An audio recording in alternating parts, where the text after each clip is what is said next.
What is going on, everybody? It is Edison T. Crux back again. It's been way too long since I have been doing any kind of live streams, any kind of videos. You know this. We've been down this road before.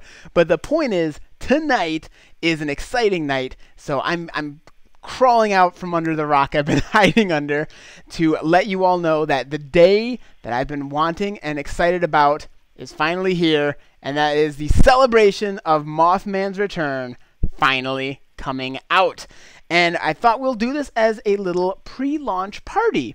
I see we have several people already hanging out here in the chat, which is fantastic. Now, if you are catching the archive of this, as I know several of you people will, I know a lot of people who are interested in this. We're not going to be able to make it tonight, which is great. Stay tuned, because I got a really fun event planned. This should be a lot of fun, even if it's archived. Should still be a good time. And if you are here for it live, then fantastic, fantastic. I already see a very good question from Benedict is asking, never been to a pre-launch party, what should I expect? And that's a great question to open things up with. So what I've got planned, I got a couple of things planned tonight. I want to open up, we're going to do a lot of talking about the new book, about Mothman's return. Hype it up, get people excited. I'm going to read off the description. I'll be answering questions. If you have any questions throughout, feel free to ask them. I'll be answering them a lot. I've got the chat open here, and I will be very responsive. I will be, if everyone's interested, I'll be reading a little bit, maybe from near the beginning of the book, just to kind of give you guys a taste of what it's like. And I also have several really exciting announcements regarding Tale of the Mothman's Return, as well as regarding the Enoc Tales series as a whole. And it is a really, really exciting night if you're into the Enoc Tales. I know that it's been a major dry spell for over a year, like a year and a half probably. But that's over now. It is picking up again, and I got a lot of really great stuff to share with you all tonight. So without further ado, let's get started. I see a great crew of people already tuning in. I know I see Poor Lemic, Yuki, Benedict, Crazy Quillman, Clifford is here. Fantastic. A great batch of people already tuning in. This is awesome. This is going to be great. So, first thing I want to do is, if any of you are not familiar or have not been following me, if you've not been following me on social media like Facebook, Twitter, those kind of things where I post more stuff, you might not know a whole lot about this book. So I'd kind of like to start off by reading off the description from just straight off the back of the cover, just to give a basic primer of what this book's about as we continue to move forward with this. Poor Lemic has a great question. There won't be spoilers in the Enoc Tales in general in this stream, will there? Probably if there are, very, very minor ones. So far, most of the books and most of the stories have been self-contained.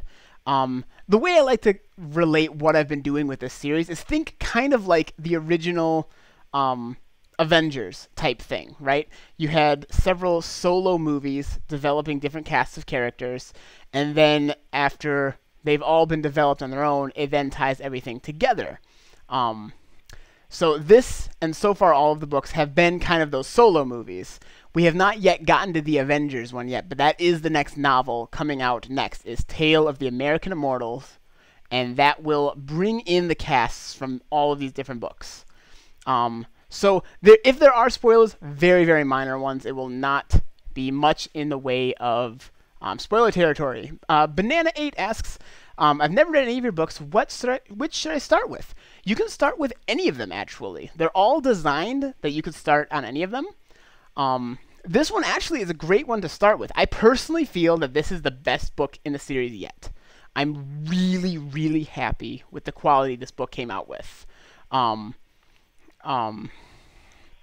So if you're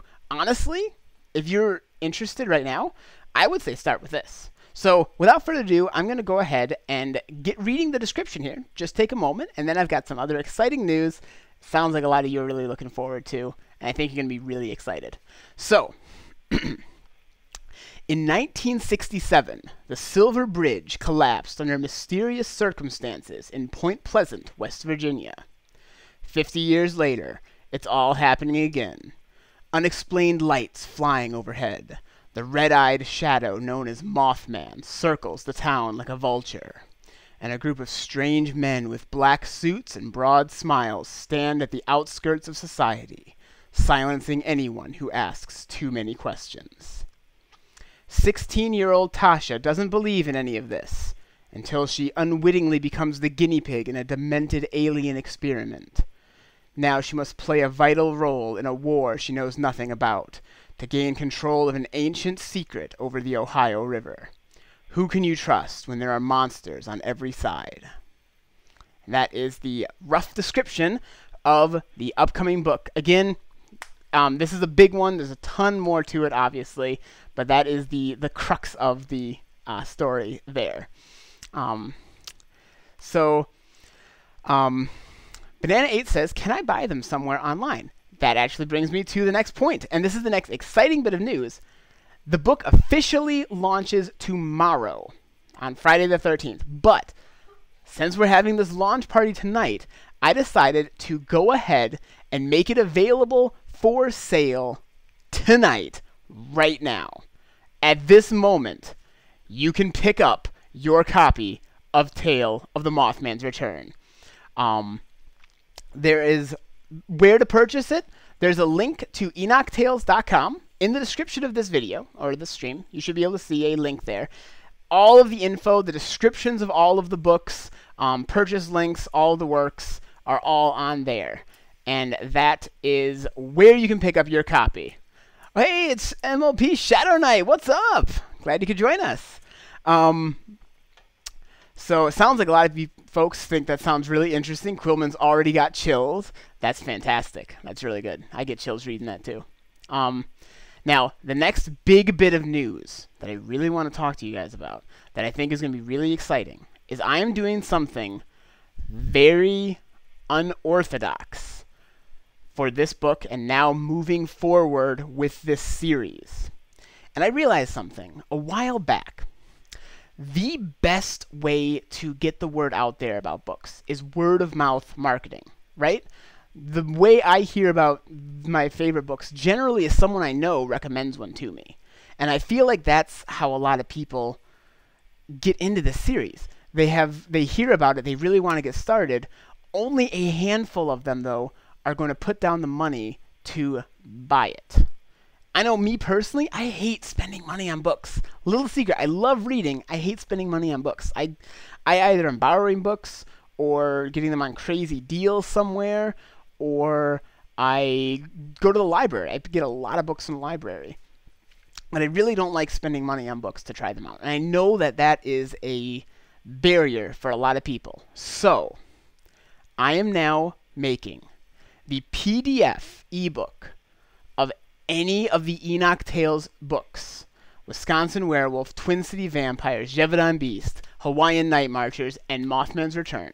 You can get the PDF ebook of it for whatever price you want. You get to pick the price on the ebook of any of these. And that price can be $0 if you want. It can be nothing. On the Enoc Tales website right now, there is a download link for any book you want. PDF. It's maybe not everyone's favorite digital format, but it's available at any price you are happy with. If you're able to spend $1, $2, $3, whatever it's worth to you, then I encourage you to do that. I don't want to market it as free exactly, although it can be if that's what you can do, then free is fine. But I look at it more as you pay what you feel it's worth. And it might be, and my favorite way to go about this is read the book first. Download the book, read it for free. Don't spend any money first. And then at the end of it, you put down that last page. Did that make an impact on you? Was that experience worth $1? Was it worth $2? Was it worth $3? Whatever it's worth, come back and just pay what you felt that experience was worth. This is completely backwards from how most any kind of business runs. And as Quillman points out, Adobe Acrobat Reader is free and can be used for PDFs. Very good point. It's so backwards from how any business is done, but it's very consumer based. You don't have to spend a dime on something that you're not going to be happy with. That being said, also, it will, I really think, help the series spread, and I'll still be well compensated for the work I put into it. I'm really not worried about that. I've got a really awesome fan base already. I have no worry whatsoever that enough of you will happily, willingly, eagerly spend a little bit of money to support that, particularly with the respect I'm trying to show by making it so you don't have to, by letting you set the price, empowering you to decide what it's worth. I have no doubts at all that enough people will happily do that. And I really stand behind the quality of these books. I really think they're enjoyable. And I think that if you read it and you get to the last page, you're going to feel that was an experience that was worth something to you. So I think that's really cool. And I think that will make it easier to share this series with others. If you already like the series, or you get started on it and you really want to share this with your friends, then one of the best ways, even if you can't pay any money for the books, if you can get at least one other person to check out the series, that covers the cost of admission right there. I love getting this series out to as many people as possible. So spread the word. Let people know. Go to EnocTales.com and you can pay what you want, even if what you want is nada. Goose egg. Andrew Morgan says, once read, how would we send money? Is it electronically? Yes. There's a page explaining all of this in great detail on EnocTales.com. There's a little button that says pay what you want, and it explains it in a large amount of detail. And on that page also has all the books, the download link for them, and a drop-down menu for paying whatever you feel like. It ranges anywhere in increments from $1 to $10, and you don't have to. You can download the book without doing a payment. That's completely fine. It's all run through PayPal, so it's super secure. You can either pay with, like, if you have a PayPal account, you can have a PayPal balance. Otherwise, it accepts pretty much all the main credit cards or anything. So any way that you would buy stuff online will work just fine with this. And if you download the book first, just go back to EnocTales.com. Go back to that page and just pick whatever you feel that's worth. So if you just go back there at the end of the book when you're done and pay what you want, even though they're lined up, like, here's the book, here's the payment thing, you don't have to pay in order to then get the book. So you can just go there, pay whenever it works out, and you're good. Clifford says, I'm very excited to read this book. You've grown tremendously as a writer these past few years. Each book you write is better than the last. And Clifford, I gotta tell you, this book, oh man, it is my favorite. I've had to read through it several times in the revising process, and every time I really enjoy this book. It's the biggest one of the series yet. It is about 100 pages bigger. You can see the spine is a bit larger on the paperback. It is about 100 pages longer than Twin City Vampires or Wisconsin Werewolf. So it is at, as far as word count, which I know most non-writers, word count doesn't really mean much, but word count is at just over 100,000 words. And for reference, Twin City Vampires is like, I think, 84,000 words. No, it's about 80,000 words. So it's about 20,000 words longer than Twin City Vampires, which was, I think, I think that one was a little bit longer than Wisconsin Werewolf. So there's a lot of it, and I think it's the highest quality writing that I've done yet. Obviously, I'm partial because I wrote it, but I try to write whatever I would enjoy reading. And I really enjoy reading this. I enjoy any time I have to pick it up to revise something or work on it. I really enjoy this story, and I really think all of you will too. So I'm really excited. You can go right now, link in the description, to download it right now. Or you can also, if paperback's your thing, go ahead and pick up the paperback. It is $10.95 for the paperback, which is totally fine if that's the way you want to do it. that's a great way to do it. But you don't have to wait. You can get started reading tonight. Poor Lemmick says, I'll probably have to give my tips, so to speak, after I read it, still working on getting a job. And you see, that's the best thing, is you can do it whenever. And if money is just tight, and that would be a barrier, you can also pay with things other than money. You can pay by being a loyal fan, as I know you already are. You can pay by telling 1 or 2 friends about this series. That's payment. If you tell like 1 or 2 coworkers or people you know who like to read, hey, you should really check this out. You can get it for whatever price you want. Tell 1 or 2 people, and I say we're even. That's worth it to me. That is worth more to me than a couple bucks. So there are so many different ways that you can repay for the product you get, and it does not have to be money, and it doesn't have to be on a set timetable. So it's whatever works for you, and I love that mentality. I talk a lot. Ollie has arrived. Fantastic. So I love that mentality, that pay what you want way of looking at it, way of doing business. It's very consumer-centric, and I think that's fantastic. I think that's the way to go. So that actually leads me to another interesting point, another interesting bit of news that I really wanted to share with everybody in an effort to make the books more accessible. That is the name of the game right now, is to make this series accessible. I want anybody to be able to read the series. I want to make it as easy as possible to share this series. I want it to be as easy as possible to get in on this series.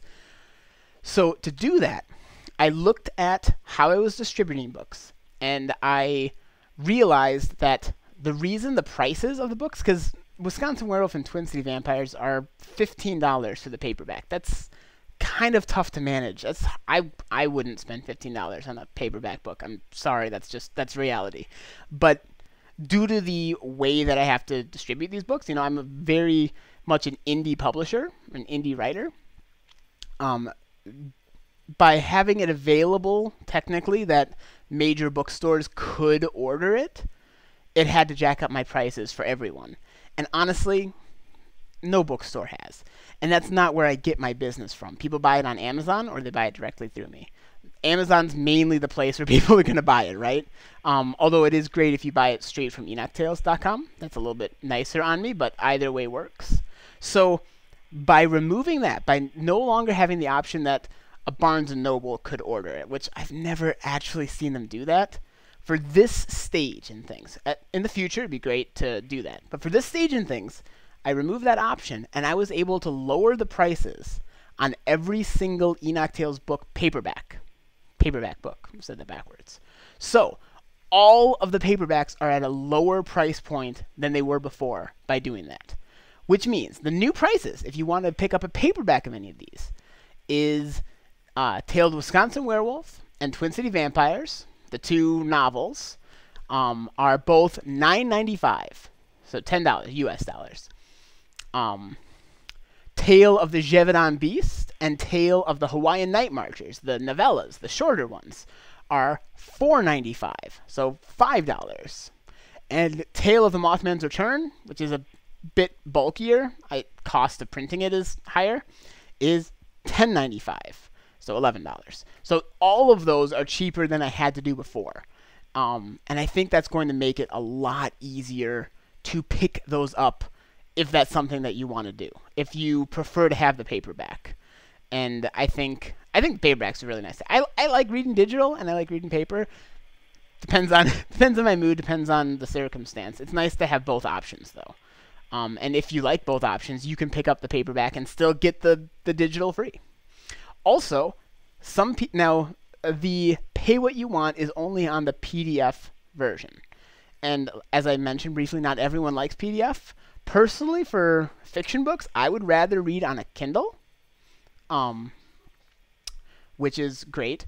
I don't have a way to really make that free or pay what you want on Kindle, but what I did do is I changed the price for the Kindle books of any book in the series. Wisconsin Werewolf, Mothman's Return, on Kindle, if that's your preferred way, I made it at the lowest price point I can, which is 99 cents. Um, so that makes it so that if that's your preferred method, I've made it as accessible as I can to you. I can't make it 100%, but I can make it as accessible as I can. So if that's your preferred method, great, go for that. If PDF is okay, great, do that. If paperback is your thing, I've made it a little bit easier to do. Hopefully that makes it so that you can enjoy this series in any way you like, and it's easy to share. I'm really, really excited about this stuff, though. It's all going live. Like I say, head start, it's happening tonight. Official launch is tomorrow, but in honor of this pre-launch party, all of it's available right now. You can go on, like I say, enoctales.com, buy any of the books, pick up any of the PDFs, all that good stuff. Ali asks a good question. Is anyone else reading Enoc anthologies? New one went up today, so good. Yes, and that's another thing I do want to talk about a little bit here. About Enoc anthologies, which is, for those of you who don't know, Enoc Anthologies is another weird project. I'm always doing weird stuff, kind of thinking outside the box, and Enoc Anthologies is one of those. What is Enoc Anthologies? It is a serial fiction side story in the Enoc Tales adventure. It bridges the gap after Wisconsin Werewolf and before we see the main characters of that return. So it's unlike a book that you get it all in one thing. This is more like a TV show. Every Friday, I'm going to be releasing a new episode of Enoc Anthologies. I call them episodes. It's like chapter, but I'm calling it episode for this, just because it's like you get it every week, whatnot. And it's broken up into seasons that are shorter than a book, more like a novella length. And it will keep going through those every week, give you a little something new while you're waiting on the big new things of the novels. Already season 1 is completely out, and I'm in the middle of season 2 coming out right now. And already I released this week's today, because tomorrow is launch day for Mothman, so I figured we'll give that its own day.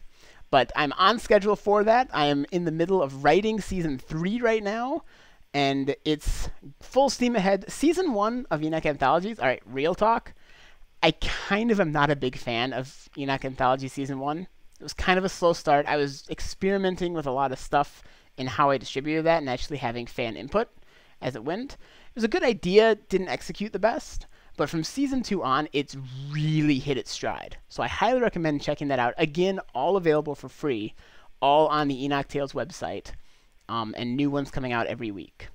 I am going to be taking a quick break here for just a couple of minutes, and then I'll be coming back and I'll crack into the book, I believe. We'll read a little bit of the first chapter of Mothman's Return, and I will continue to answer your questions. So I'll be back in just a couple of minutes, everybody. One moment.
All right, and I am back, and I've actually got really good news.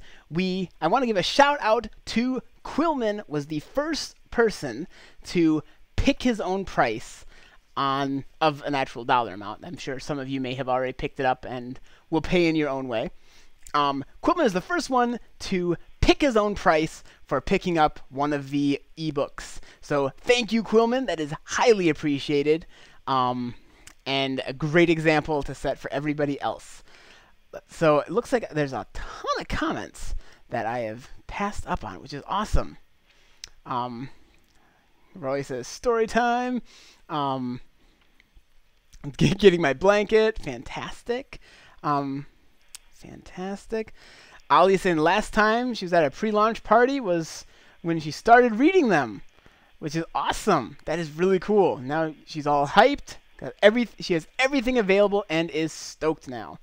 That is awesome. Yeah, Ali, wasn't it the Hawaiian Night Marchers launch party that you got hooked in? And Ali is a huge supporter of this series. She was actually a beta reader for for Mothman's Return.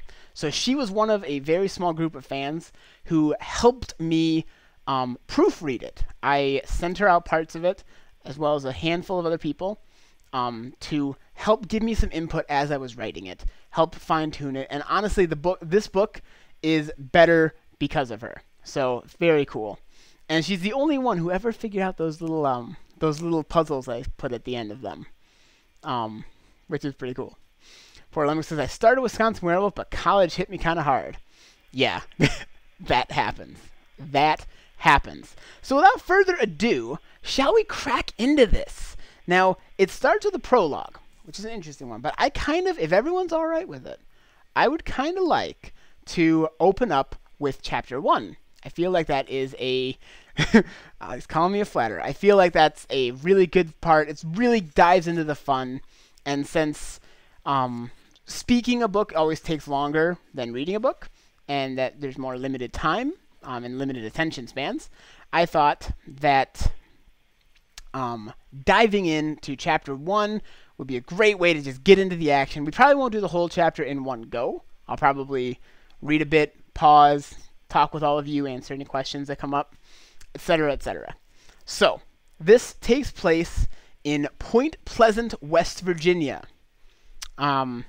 And as with all Enoc Tales books, well, most all Enoc Tales books, it is inspired in part by real legends. So many of the things that are described in this really happened, or at least there were sightings of. Wisconsin Werewolf was inspired by real sightings of a werewolf or a beast, some unexplained creature around Elkhorn, Wisconsin. That's what inspired that book. This book is very much inspired by real sightings of a large winged creature, strange men in black, and a mysterious collapse of the Silver Bridge. So all of this is very much inspired by real stories, and I just kind of put my own fictional edge to it. So, without further ado, let's begin. I heard they have like 6 legs and 11 hands, said Doug, waving the narrow beam of his flashlight across the tree line. If they have 6 legs, how many butts do they have? Mike added with a snicker. This was followed by the sound of plastic hitting his skull. Judging by the light pointing to the sky, someone hit him with their flashlight. Ow! Ow! Sorry, Hillary. You better be, said Hillary, adjusting her flashlight. I'm serious! And they eat faces for breakfast, and then they spit the eyeballs like watermelon seeds, Doug demonstrated by puckering up his face and making spitting noises at each of them. He was a tall, lanky black kid with an ever-growing afro. From several steps ahead, Spencer turned and spoke from over his shoulder. A face-eating alien wouldn't spit eyeballs. Those are rich in nutrients, and are too soft to spit far. Mike gave a bellowing chuckle, pointing his flashlight at Doug's horrified face. Mike was the same height as Doug, but at least 4 times as wide, and had a voice that carried for miles. Oh, showed you up? But how would you know that? Said Doug, gesturing frantically as this revelation sank in. Seriously, man, who knows things like that? Can any of you shut up for like 10 seconds? Tasha sighed. You're scaring the aliens away. Yeah, Doug, the loudest moron is always the first to go. Mike scrunched up his face, mouth wide open, and grabbed at him. Brains! Hillary smacked him again with her flashlight. At 5'1", she had to stand on her tiptoes to reach Mike's head. Then how are you not Martian, Chow? From the back of the group, Tasha rolled her eyes. It was well past midnight, and clouds blotted out the sky. Beyond the flimsy beams of 5 flashlights, the night was pitch black. Tasha didn't really want to be here, but everyone else was down. She had no intention of giving Mike something to razz her about, so she tagged along. Now, Tasha was beginning to think it would have been worth the jokes. This little trip was getting lamer by the minute. Tasha scanned around them with her flashlight. She was in the back of the group, so if there was something on the ground to trip on, she'd notice whoever face-planted and step around that spot. Until then, Tasha wanted to get an idea for the surroundings. Have any of you been here before? Tasha asked. To the TNT area? Mike laughed. Who hasn't? It's only the creepiest place in Point Pleasant. I heard they keep real TNT here, Doug whispered. They used to, came Spencer's calm voice from the front. In the darkness, Tasha could hardly see him. Just his silhouette, 5'7" with an athletic build. Long ago, they built these underground silos for storing explosives, then covered them with dirt. From the air, it looks like a wildlife preserve. The explosions were all taken away long ago. But the ghosts of those killed in the explosion are still here, said Doug matter-of-factly. There weren't any explosions. I knew that. It's the ghosts of the, TNT makers. Yeah, them ghosts. You're a moron, Doug. So what is out here? Tasha asked. Her flashlight revealed nothing but scattered woods and overgrown weeds. Ruins, Mike said. The silos are all empty, and so is the old factory. The wilderness swallowed them up. It's all post-apocalyptic and stuff. Sounds badass, said Tasha. Mike nodded. Totally badass. Wait until you see it. Tasha continued to point her light every which way, but it all looked like someone's unkempt backyard. The grass was long enough to reach her ankles, and the trees were thin and unimpressive. Yeah, well, not sure if I can see anything. Why did we do this at night again? Because that's when the Mothman goes on the hunt, Mike narrated in his silliest, dramatic voice. Right, Mothman. Tasha shook her head, but smiled as she did it. Mike and her always gave each other crap. Isn't that the Hicktown version of Batman? Protecting the innocent from stray cows and boredom? Shut up, said Doug seriously. Mothman is for real. My grandpops saw it. Your grandpops also saw Elvis at the gas station, Tasha pointed out. No, this was before he got all loopy. Doug twirled a finger at his head, as if they didn't know his grandpa walked on the fuzzy line of senility. This was last time, when everyone saw the Mothman in the 60s. Oh, yeah, I can picture your grandpops in the 60s, said Tasha. She held her flashlight to her mouth, pretending it was a pipe, and she was lighting it. Much more reliable. Mike burst out laughing. And we're going to take a short break there. Take a chance to read a few comments before continuing on. Let's see. Clifford says, my favorite part in the books in this series is being able to see the connections, inspirations they have to the real world. Yes, and that's what I really enjoy about this series too, is that a lot of it's really rooted in real stories, which is cool. Very, very fun. Let's see, Bryson is currently watching 2 moths dance around the porch light. Fantastic, fantastic. They came for the show. It all is fitting. It's all appropriate. Those darn kids, says Clifford. Absolutely. And yeah, the area that I'm describing is very much accurate to the TNT area. That's the unofficial name of it in Point Pleasant. There really are old abandoned missile silos and stuff that were hidden there. It's really pretty cool. Um, very cool. So, I'm going to take one more sip of water and then diving in again. Seeing where these darn kids get to. Bryson says, I believe I should pick this book up. I believe you're right. Ollie says, I think one of the things that really pulled me into Wisconsin Werewolf were the origin videos you did, because I'd never heard of the Beast of Bray Road before. That's right, I did do that. That was really cool. I could do just as much, if not more, about the origins of the legends that this book is based on. Seriously, it's some really crazy stuff. Highly recommend looking into it. Highly recommend it. Fantastic. Let's do a little bit more reading, shall we, folks?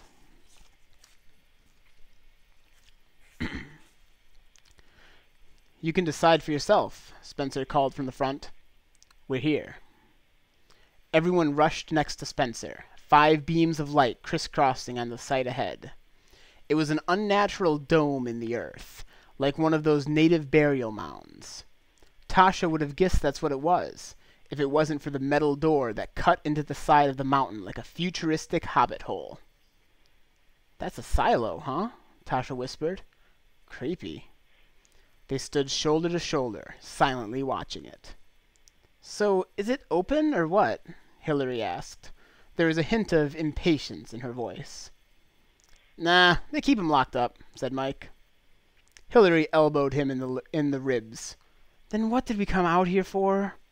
Ouch! Mike rubbed his side. Oh, come on, like you don't know. There have been so many sightings of weird shit out here lately. We had to get a piece of the action. It's like, all of a sudden, Point Pleasant is a magnet for UFO sightings. Not to mention Mothman. He added that with a sarcastic grin. Whatever. Hillary stuck her flashlight under her arm and took out a cell phone. She started idly flipping through social media apps. I'm telling you guys, it's just like before, said Doug. My grandpop said everything started happening at once. UFOs, Mothman sightings, weird folks turning up in town. It's happening again. And once again, your grandpops is crazy, Tasha pointed out. I've lived here my whole life. We all have. And we all know that Mothman freakout was a bunch of bullshit. Now people just keep it up for tourism. Mike faked a shocked expression. You mean the Mothman Museum isn't for serious study? Afraid not, big guy. My life is a lie. Spencer also had his phone out, although Tasha thought it looked like a map instead of Facebook. There should be something else up ahead. Come on. They all followed Spencer. Hillary let out an annoyed huff when she had to put her phone away. After hiking another 10 minutes into the wilderness, Tasha's flashlight glinted off something metal. What's that? She gasped, sounding more afraid than she meant to. The 4 other flashlight beams rushed to follow hers. They revealed a 2-story metal frame overgrown with vegetation. And it wasn't alone. A series of metal pillars went through the trees and around them. The old TNT factory, said Spencer. Okay, that's super creepy, Hillary said, her voice quiet. It's like... Tasha tried to find the words. Like the skeleton of a building. All that's left are metal bones. Whoa, that's deep, said Doug. You should be a poet or something. Tasha flipped him off. That's about right, though, Spencer said. He climbed over a patch of bushes to stand beneath the metal frame. No walls, no people. Just the corpse of a factory, long abandoned out here. Stop it, Hillary squeaked. You're freaking me out. Spencer shrugged. Just saying. Tasha slowly followed Spencer over the shrubs. Once she got past them, her feet landed on a metal floor. She pointed her flashlight up, moving it from arch to arch.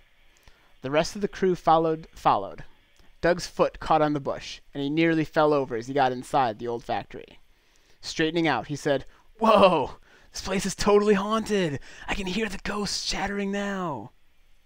Shut up, Tasha said, although her voice was hushed. She hated to admit it, but she was spooked. Who could blame her? They were in the middle of a dead factory at midnight, searching for trouble where it was known to be found. So, what now? Asked Hillary.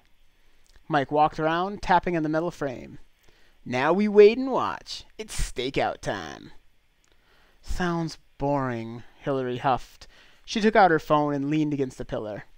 Shout if aliens or ghosts or whatever show up. Suit yourself, said Mike. He slid off his backpack and rummaged through it, all smiles. Who's hungry? I got Doritos. Tasha's ears perked up. Cool Ranch? Mike grinned. There any other kind? Gimme. Aha, what's the password? Tasha pointed her flashlight at her own hand so he could clearly see her give him the finger. Password accepted. Mike tossed a small bag of chips to her. He turned to Spencer next. Want some, vegan boy? Spencer's eyes were fixed on his phone. If you want to poison your body with chemicals, be my guest. Mike tore a bag open. Don't mind if I do. They set up camp inside the bleak metal remains of an explosives factory. Hillary and Spencer stayed on the sidelines, eyes on their phones. It wasn't surprising. Hillary was always glued to that thing, and Spencer was a major technophile. They often joked that he'd marry his computer if it were legal. Not to his face, of course. Spencer hardly laughed, and kept his thoughts to himself more than not. So that left Tasha, Mike, and Doug gathered in a circle on the stiff floor. They set their flashlights in a circle, ate chips, drank lukewarm cans of pop, and talked. It felt like gathering around a campfire, but with better snacks. You know, Doug said, I think maybe it is aliens. Them lights everyone's seeing? Face-eating ones with 6 butts? Mike snickered. Doug waved him off, taking a swig of soda. Nah, man. Real aliens. Little green men from outer space. You know, I watched this thing on TV, and apparently there have been aliens visiting us since, like, Egypt and stuff. Egypt is here today, genius, said Tasha. No, I mean, like, Egypt. You know, pyramids and kings and all that? Doug nodded for emphasis. I'm telling you, it's some serious shit. Pharaohs, Spencer muttered from his spot a few feet away. Fair what? Egypt didn't have kings, it had pharaohs. Spencer held his phone up to the sky. Tasha spotted some weird app on there that moved when the phone changed direction. I'm gonna check something. BRB. Bro, you can't say BRB in person, said Mike. It's lame. Spencer glanced at him. Yeah, well, so is coming all the way out here just to wait and hope something happens. Mike shook his head as Spencer walked further down the skeletal building. That is one weird kid. Well, he does have one thing right, said Tasha, standing up and stretching. This is lame. I'm going to see what he's up to. Whatever, Mike said, shrugging. But remember, you see anything freaky, yell. I don't want to miss that. That got a laugh out of Doug. Tasha ignored them and jogged to catch up with Spencer. And let's take a short break here. Catch my breath, catch a drink, see what's going on. Portland says Doritos are not better than s'mores. That is true. That is true. Josh Bailey says, a group of teenagers in the woods searching for extraterrestrial beings. My type of book. Exactly. Let's see. Ali says, so the pay what you want button forces you to pay $1 even if you select another number in the drop down. The PayPal thing says $1. Really? That's interesting. I'll have to look into that. Thank you for letting me know. I will look into fixing that. I thought it was going to be the correct amount differently there, but that's cool. Benedict says, will you put Tale of the Rogue Angel into another format? I don't have a Kindle device that can display that format. Good question. Yes, I do plan on doing that at some point. It's kind of lower priority, honestly. But I will be working on that at some point in the future. You also can read Kindle books on like your phone or a computer. There's free apps on both of those if you're really looking at it. Ollie, I beta read buttons too. Nice. Thank you. Fantastic. That's a salute. Okay, cool. I was like, 07. 007? Are you like a secret agent now? I mean, that is not entirely inaccurate to describe you as a secret agent. Secret Agent Ollie.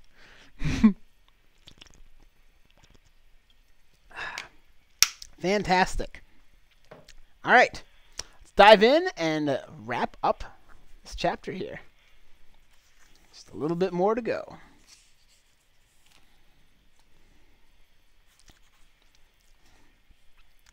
She found Spencer in a clearing outside the factory ruins, pointing his phone at the black sky. Tasha wandered over to him. "Searching for a signal?" she said jokingly. Missing her tone entirely, Spencer said, "I've got 3 bars at G4, I've got 3 bars, 4G internet, but the signal is a little better out here, I guess." Okay. Sometimes Tasha forgot Spencer's lack of humor. "So, what are you doing out here?" He looked at her, really looked, and Tasha was reminded of how intense those blue eyes could be. His face was lit up in the light from his phone. He was a contradiction. Soft features and hard eyes, muscular but on the shorter side. His skin was surprisingly pale for being a pure-blooded Asian. Might have even been attractive, if he ever smiled. Spencer looked at her as if just realizing someone was there, taking an interest in what he was doing. Then the moment was over, and his eyes softened. "It's a star map," he explained. "Here, look." He held the phone up, and Tasha stood right behind him with her chin on his shoulder. The phone had interconnected lines and dots all over. It really did move as he pointed it in a different direction, like staring through a camera instead of an app. "It uses the GPS and my phone's built-in gyroscope to recreate the constellations that should be in the sky," Spencer said. "If it wasn't overcast, we could see the Big Dipper right about..." He turned in the spot until the familiar constellation showed up. "There." "You were such a dork," Tasha said, but her eyes were wide with fascination. It really was a cool app. "I didn't know you were an astrology buff." "Astronomy is the study of celestial objects, not astrology. That's the made-up zodiac stuff. And I'm not really into either of them. But we're out here looking for aliens, so I figured taking notes on star and planetary alignment would be smart." Tasha took her chin off his shoulder and smiled. "So you really think there are aliens, huh?" Spencer didn't reply. His gaze was fixed in the distance, but he closed the star map without looking at it. "Personally, I think this is all a load of bull. I mean, Mothman? Really? I'd rather be on my Xbox right now blowing the heads off some zombies." Still, Spencer didn't say anything. He was motionless, except for his thumb changing apps. He had that intense stare going again, and Tasha wondered, not for the first time, what goes on in that head of his. "Yo! Earth to Spencer! Come in!" Tasha mimed answering a phone, then held the pretend unit up to his ear. "The world is dying to know! Are we alone in the universe? Only Spencer Saito has the answer."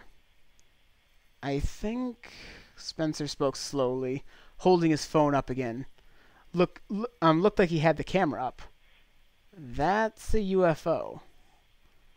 The statement was so far out of left field, Tasha did a double take.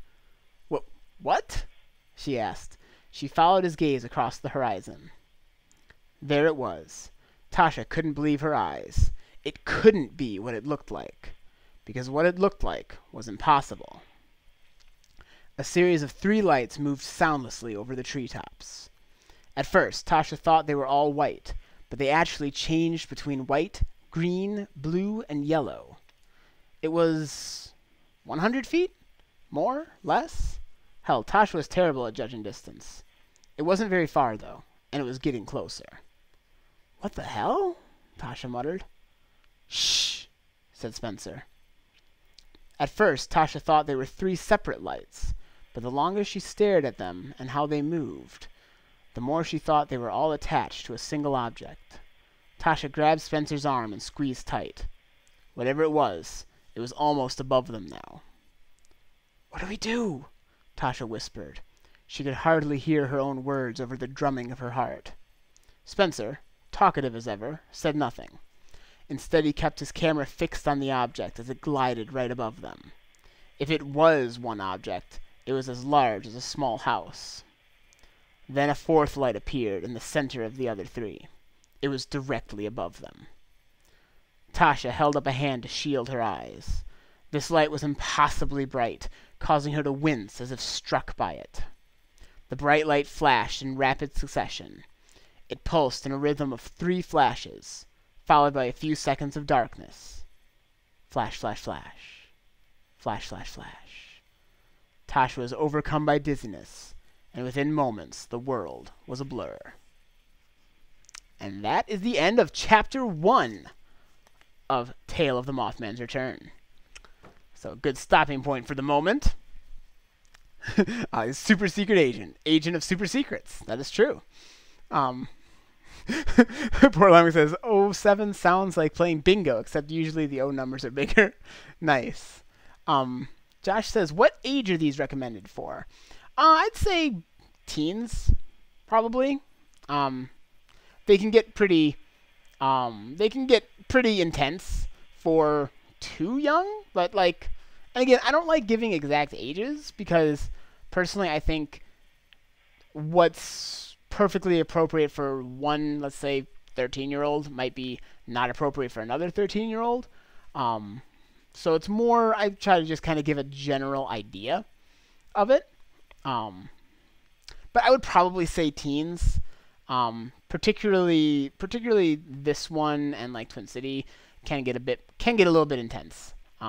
For if you're too young, but really it depends on what you're interested in. It can get kind of intense, not super like graphic most of the time. Sometimes maybe a little bit. But yeah. Ali says, Ed, show us the cover again. I'm trying to figure out if my copy is unusually green or not. It's probably not. I did up the greenness of it as one of the last things I did. So it is greener than I had originally shown. Which is why you think, because I don't know. It ended up I thought it looked a little bit better that way. I'm biased because I like green. So I don't think it's just your copy. I think it's how it should be. Ali says Twin City is super dark. Yeah, it is. But I probably would have liked it as a kid. Yeah, see, and that's what I mean. Not everyone likes or is ready for the same things at different ages. Andrew Morgan says, "Hey, that's pretty good." Well, thank you. Glad you enjoyed it. And that just obviously it's only the first chapter, so there's a lot more to go. There are 66 chapters in the book in total, plus a prologue and an epilogue. Poor Lemon says, "Up to the greenness." Yeah. So it's a pretty lengthy book, but that first chapter does give you a good idea of what to expect going forward. It gives you just a basic idea of, okay, what frame of mind should I be in for the rest of the book? And I think this does a good job of giving you an idea of what you can expect moving forward. So if that first chapter sounded really cool, if that sounded like a book that might be interesting to you, I highly recommend check out, pick up the PDF. No obligations. Just pay whatever you want, whenever you want. And then you're set to go. It's a really good book. I really enjoy it. Yeah, Croman says the Twin City Vampires had to be dark. Morgan's face is on it. Yeah, that is true. And Benedict asks, who is the person on the front cover of Mothman's Return? Not anyone I know. It's I tracked down stock images for it, so I just found someone, a picture that did the job I needed, and paid a certain amount to be able to use the stock photo. So it's no one I knew personally. I didn't actually take the picture for that one. Which I did do for Twin City Vampires. I actually took the picture because that is the cover of Twin City Vampires is actually my real life one of my best friends, which is pretty cool. It turned out really neat. But yeah, so a ton of really exciting stuff going on with the series right now. I'm trying to decide if my voice would hold out for doing more or if I probably should be wrapping up on the sooner side. What's everyone thinking? Are we wanting to do more? Are we really having a good time and want to read like another chapter or so? Or should we start wrapping things up? If we continue going, my voice might break a little bit more because it's been doing a lot of talking. But I'm cool with that if you are. Otherwise, we can wrap this up, and you can all pick up your own copies and read on your own time. I'm really, really excited. Between Mothman's Return finally being out, Enoc Anthologies coming back, which has been, that right now is taking full priority on my end, for writing more Enoc Anthologies, because it's going to be really important to show where that ends, because that's also right where American Immortal picks up. Portland says, y'all can keep going, but it's almost 11 here. I can watch the archive, though. If you need to stop, don't push yourself, says Shadow Knight. Yeah, I think I'm probably going to be wrapping this up pretty soon. My voice would probably thank me for that. Let's see. Aaron Tunnel, boss of Team Tunnel, says, I'll be honest, the person on the cover reminded me of Willy Wonka. Awesome. And man, I'm loving the stream. Fantastic. Glad you're loving it, man. Glad you're loving it. So, yeah. What was I saying? Yeah, Enoc Anthologies is going to be big priority. Someone a while back, I don't think I had the chance to answer, but I saw someone asked, will Enoc Anthologies ever be available in paperback form? And the answer is yes. What I'm planning to do with Enoc Anthologies is there's going to be 6 seasons of it. Each season is shorter than a book, more like a novella. I know word count doesn't usually mean much, but like around 20,000 words, sometimes less, that ballpark. So what I want to do is break it up into seasons 1 through 3 I will release as a paperback book, and then seasons 4 through 6 will be another paperback book, and have it available that way. Ali rightly points out that the next chapter switches character focus anyway. Probably best to wrap up rather than start another thread. Very true. Clifford says, I hear coffee beans are good for a sore throat. Very true. Very true. I haven't done that in a while. Maybe I should go get some coffee beans.